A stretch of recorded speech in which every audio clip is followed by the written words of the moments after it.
है Bajaj finance limited. Bajaj finance को discuss करने से पहले अगर आपने अभी तक चैनल को सब्सक्राइब नहीं किया है तो जरूर चैनल को सब्सक्राइब करके बेल आइकन प्रेस कर लो ताकि आने वाली जितनी भी अपडेट्स हैं सभी कंपनी से रिलेटेड उसका नोटिफिकेशन आपको सबसे पहले मिल सके। तो चलिए वीडियो में आगे बढ़ते हैं। सबसे पहले बात करते हैं कंपनी के रिसेंट परफॉर्मेंस के बारे में। आज के दिन इस कंपनी का परफॉर्मेंस को नोट करें तो काफी शानदार आपको तेजी देखने को मिलेगी। तेजी को देखोगे तो वो करीब आपको 2% का देखने को मिल रहा है। अगर पिछले 6 महीने की बात करें तो यहाँ पर तो कंपनी ने डिसेंट रिटर्न दिया है सिर्फ 5% का, बट अगर पिछले एक हफ्ते की बात करें तो यहाँ पर भी कंपनी ने 5% का रिटर्न दिया है। तो अभी कंपनी काफी वन साइडेड गिरावट दिखा रही थी, बट अब कंपनी में वन साइडेड रिकवरी आपको देखने को मिल रहा है। अब आज के दिन मार्केट भी काफी ज्यादा बुलिश थी, बजाज फाइनेंस भी काफी ज्यादा बुलिश थी, बट इस बीच में बजाज फाइनेंस से रिलेटेड एक काफी बड़ा अपडेट हमें सुनने को मिला और वो अपडेट देखा जाए तो कंपनी के लिए बिल्कुल भी अच्छा नहीं है। ये एक अपडेट नेगेटिव भरा कंपनी के लिए हो सकता है, क्योंकि ये जो अपडेट निकल के आ रहा है ये सौरभ मुखर्जी की तरफ से आ रहा है। सौरभ मुखर्जी वो शख्स है जिसने रिलैक्सो को लेकर जब नेगेटिव कमेंट्री की थी तो रिलैक्सो के शेयर में भी हमें काफ़ी अच्छी खासी सेलिंग प्रेशर देखने को मिला था, बट आज के दिन बुल मार्केट था, इस वजह से बजाज फाइनेंस के शेयर में वो चीज़ इंप्लीमेंट नहीं हो पाया।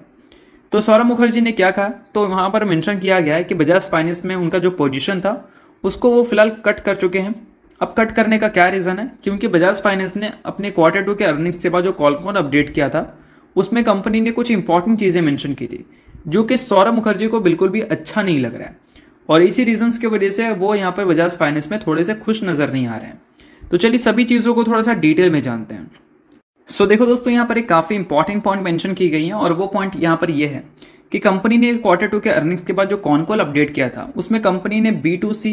बिजनेस मॉडल को लेकर एक इंपॉर्टेंट पॉइंट मेंशन की थी और वो चीज़ था कंसर्न को लेकर, यानी कि कंपनी ने चिंता दिखाई है अपने B2C बिजनेस मॉडल में, और ये कंसर्न की वजह से सौरभ मुखर्जी कंपनी से थोड़ा सा एग्जिट करने का सोचना शुरू कर चुके हैं। अब देखा जाए तो ये चीज़ है क्या, तो चलिए सभी कुछ मैं आपको थोड़ा सा डिटेल में समझा देता हूँ। आपने देखा होगा D2C, तो D2C का मतलब होता है डिस्ट्रीब्यूटर टू यहाँ पर कंज्यूमर, यानी कि एक कंपनी है वो अपने डिस्ट्रीब्यूटर को पहले सप्लाई करती है अपने प्रोडक्ट को, फिर डिस्ट्रीब्यूटर कंज्यूमर को सप्लाई करता है। बट अगर B2C की बात करें तो एक कंपनी का बिजनेस है और वो बिजनेस डायरेक्टली कंज्यूमर से डील करता है, और इसका मतलब बजाज फाइनेंस में ये है कि कंपनी जो डायरेक्टली रिटेल लोन्स प्रोवाइड करती है, यानी कि जो कि अनसिक्योर्ड लोन बोलते हैं, उसमें कंपनी को थोड़ा सा चिंता लग रहा है।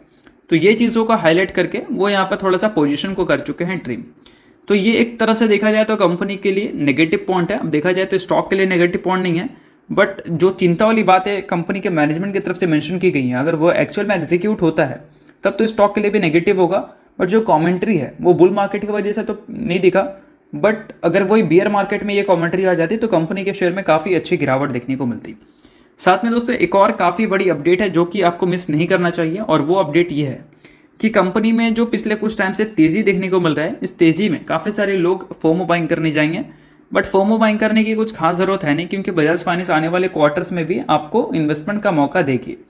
क्योंकि आप सभी को पता है कि RBI की तरफ से बैन किया गया है इनके EMI कार्ड बिजनेस को और ई-कॉम बिजनेस को, जहाँ से कंपनी लोन्स नहीं प्रोवाइड कर सकती, और इस वजह से कंपनी के 1 से 2 क्वार्टर में रेवेन्यू में डेफिनेटली इम्पैक्ट पड़ने वाले हैं। और 1 से 2 क्वार्टर में अगर रेवेन्यू में इम्पैक्ट पड़ता है तो क्लियर है कि कंपनी के शेयर में भी गिरावट आ सकती है, बट ये चीज़ तो मार्केट को भी पता है। तो मार्केट एक प्रिडिक्शन करेगी कि कंपनी के नंबर्स कितने खराब हो सकते हैं। अब उस प्रिडिक्शन से भी कंपनी के नंबर खराब हो गए तो अलग बात है, बट अब तक मार्केट का जो प्रिडिक्शन बजाज फाइनेंस के ऊपर रहता है वो थोड़ा सा कम ही हमें देखने को मिलता है बजाज फाइनेंस के नंबर के कंपैरिजन में। तो दोनों चीज़ पॉसिबल है,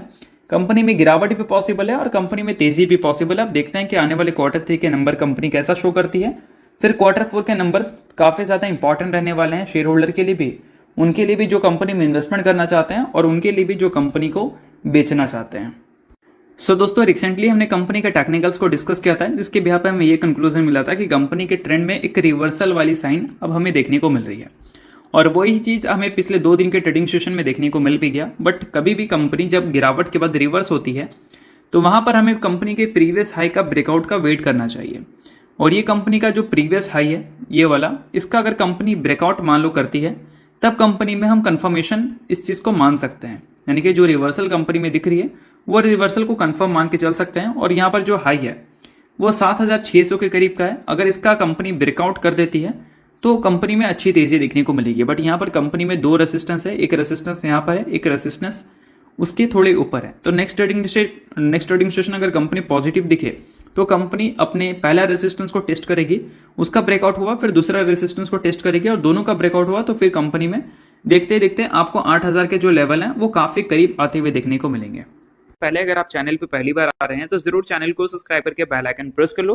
ताकि आने वाली जितनी भी अपडेट्स हैं मार्केट से रिलेटेड साथ में स्टॉक से रिलेटेड उसका नोटिफिकेशन आपको सबसे पहले मिल सके।